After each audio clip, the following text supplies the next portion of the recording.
Assalamualaikum warahmatullahi wabarakatuh. Perkenalkan, nama saya Dr. Nusrini Rahman Nasir, peserta Latsar CPNS Pemerintah Kabupaten Mamuju tahun 2022. Hari ini saya akan melakukan podcast untuk membahas tentang materi berorientasi pelayanan.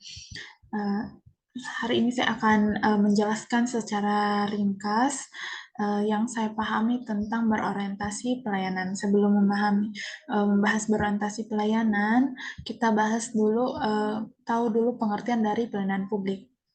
Definisi dari pelayanan publik sendiri merupakan aktivitas yang diberikan untuk membantu menyiapkan dan mengurus, baik itu berupa barang atau jasa dari satu pihak kepada pihak yang lain. Yaitu istilah lainnya dari pelayanan adalah pengabdian. Menurut Undang-Undang dari Undang-Undang Pelayanan Publik menjelaskan bahwa pelayanan publik adalah kegiatan atau rangkaian kegiatan dalam rangka pemenuhan kebutuhan pelayanan sesuai dengan peraturan perundang-undangan bagi setiap warga negara dan penduduk atas barang, jasa, dan atau pelayanan administratif yang disediakan oleh penyelenggara pelayanan publik.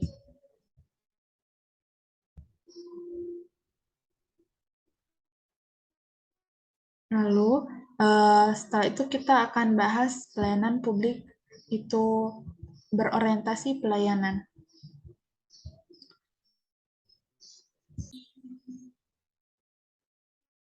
Nah, lalu kita bahas berorientasi pelayanan. Di mana sebelum kita memahami dan memenuhi di mana berorientasi pelayanan itu dia memiliki kode etik atau kode perilaku dari ASN untuk yang harus diterapkan oleh ASN sendiri. Kode etiknya itu ada 3, memahami dan memenuhi kebutuhan masyarakat. Yang kedua adalah ramah, cerdas, solutif, dan dapat diandalkan. Yang ketiga, yaitu melakukan perbaikan tiada henti. Untuk materi memahami dan memenuhi kebutuhan masyarakat, sebelum itu kita harus tahu dulu masyarakat menurut undang-undang itu pengertiannya apa. Menurut undang-undang, masyarakat adalah seluruh pihak, baik warga negara maupun penduduk, sebagai orang perseorangan, kelompok, maupun badan hukum yang berkedudukan sebagai penerima manfaat pelayanan publik, baik secara langsung maupun tidak langsung. Jadi di sini masyarakat atau seluruh warga negara merupakan penerima dari penerima pelayanan baik jasa maupun barang, di mana kita sebagai penyelenggara pelayanan publik harus bisa mengerti dan memahami apa kebutuhan yang diinginkan oleh masyarakat dengan cara kita harus bisa memperbaiki standar mutu dari pelayanan kita sendiri yang berbasis dari kepuasan dan berbasis kebutuhan dan kepuasan masyarakat sebagai pelanggan. Jadi konsepnya itu kita bisa lebih responsif dan empati dalam memberi pelayanan kepada masyarakat maupun dalam bentuk masyarakat, individu maupun kelompok. Jadi aparatur kita sebagai ASN harus bisa menjadi pendengar yang baik atau atas keluhan ataupun harapan masyarakat terhadap layanan yang ingin mereka dapatkan, agar bisa mencapai kepuasan para pengguna layanan. Bagaimana kita bisa tahu masyarakat atau pengguna layanan jasa puas dengan pelayanan kita? Itu bisa kita lihat dari setelah menggunakan jasa kita, pelayanan kita, masyarakat menjadi senang, responnya positif terhadap pelayanan kita, kemudian masyarakat bisa mempromosikan ke orang lain agar bisa menggunakan jasa pelayanan kita. Atau masyarakat datang kembali berkali-kali untuk menggunakan pelayanan kita. Itu merupakan salah satu cara kita tahu bahwa pelayanan kita baik, sudah memenuhi kebutuhan masyarakat atau tidak.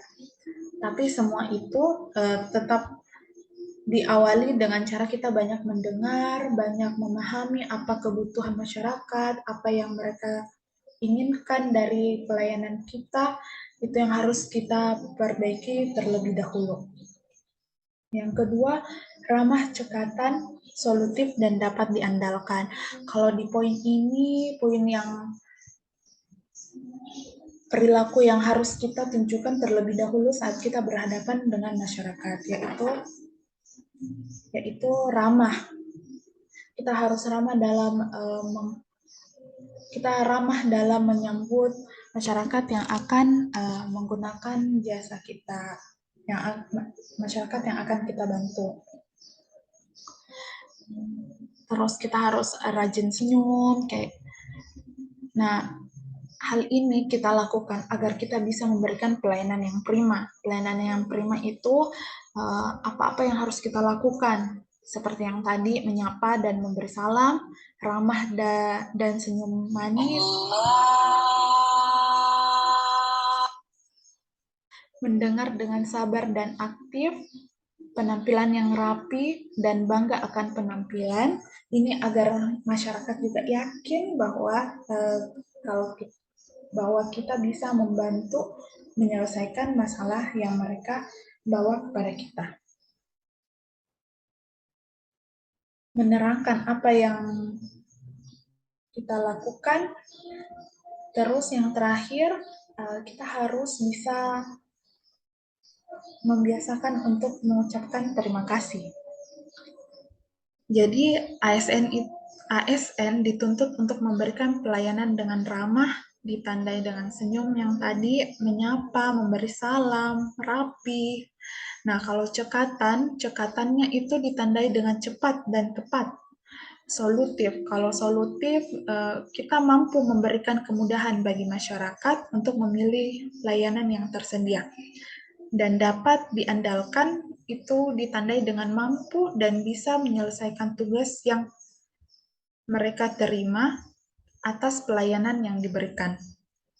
Jadi untuk menghasilkan mutu dalam pelayanan publik yang bersifat jasa, kita sangat membutuhkan kerjasama dan partisipasi masyarakat.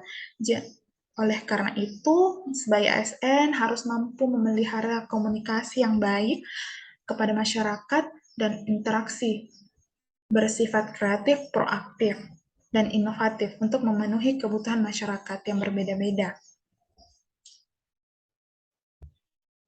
Yang ketiga, melakukan perbaikan tiada henti. Melakukan perbaikan tiada henti itu untuk memberikan pelayanan prima. Perbaikan tiada henti ini secara berkelanjutan. Caranya kita melakukan meningkatkan pendidikan, jadi kita belajar terus, mengikuti pelatihan, mengasah skill kita, mengembangkan skill kita, kemudian pengembangan ide kreatif, kolaborasi. Jadi ASN itu bisa menampilkan kinerja yang merujuk berdasarkan pada nilai dasar orientasi mutu dalam memberikan pelayanan kepada publik. Jadi rangkumannya, kita bisa ambil kesimpulan bahwa dalam melakukan penyelenggaraan publik, pemerintah wajib mendengar atau memenuhi tuntutan kebutuhan warga negaranya. Tidak hanya terkait kayak bentuk dan jasa jenis pelayanan publik yang mereka butuhkan, tetapi juga mekanisme penyelenggaraannya harus kita dengar keluhan masyarakat tentang itu, jam pelayanan, prosedur, biayanya, dan yang lain. Nah, citra ASN sendiri itu bisa terlihat dari sebagai pelayanan publik itu bisa terlihat dari perilaku kita melayani masyarakat seperti di poin yang kedua, melayani dengan senyum, memberi salam, menyapa masyarakat, memberikan kemudahan kepada masyarakat untuk memilih layanannya. Terus yang ketiga, kita bisa terus mengupgrade diri kita agar bisa memberikan pelayanan yang terbaik. Saya rasa itu saja yang bisa saya sampaikan. Semoga bermanfaat. Wassalamualaikum warahmatullahi wabarakatuh.